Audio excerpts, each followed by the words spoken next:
Wake County Commissioners recently approved the county's 2016 state legislative agenda and endorsed the goals identified by the North Carolina Association of County Commissioners 2016-17 legislative goals.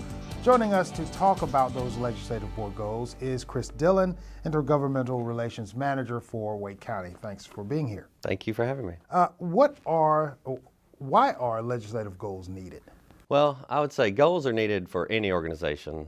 They provide a long-term vision and a short-term motivation. And as the hectic climate of the General Assembly takes off and next month in April, I think there'll be a lot of different problems coming at the county. And if we don't have the board goals, then we could get off track of where the board wants to head. And what's the process in formulating these goals? Well, I usually start out the year asking all the staff and the departments on what their needs will be in the upcoming legislative session. And then I ask the commissioners what their wants and desires are. And then we'll mesh those together and the board votes on what their goals will be. When are the commissioners going to adopt these goals, or have they already? The board discussed these goals at the past retreat. And we look forward to the board adopting the goals hopefully the middle of this month. And with the session beginning in April 25th, we'll be able to talk to the delegation about what the board goals are for the next session.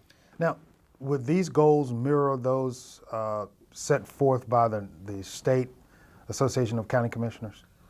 They will, but not necessarily. The state board has, the State Association of County Commissioners has approved their legislative goals for the year, and the county agrees with those goals. But there'll be priorities and there'll be certain individual items that Wake County needs that maybe some of our other rural partners and won't need as much. Now, as the Intergovernmental Relations Manager for Wake County, are you involved in making suggestions for the 2016 legislative goals? Yes, sir, and I make sure that the commissioners know what I feel the priorities should be of this upcoming session. And obviously with the goals, there's sort of a blueprint to go to the state legislature and talk to our delegation for Wake County.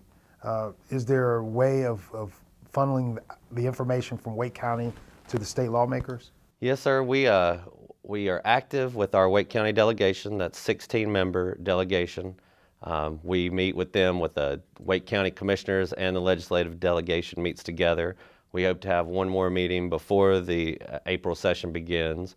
I also meet privately with all the legislators and explain the goals and explain what the commission is trying to do to further Wake County. And what happens to goals that have not been addressed by lawmakers? Well, we like to be a green county, so we'll recycle those goals, and hopefully we'll accomplish most of our mission this year, but the ones that the commissioners are pushing forward, if we don't get accomplished this year, then we'll put them back in the hopper, and hopefully we'll achieve it next year. Chris Dillon, Intergovernmental Relations Manager for Wake County, thanks so much for being here. Thank you for having me. When we return, we'll share with you great news about a new addition to Wake County's library system.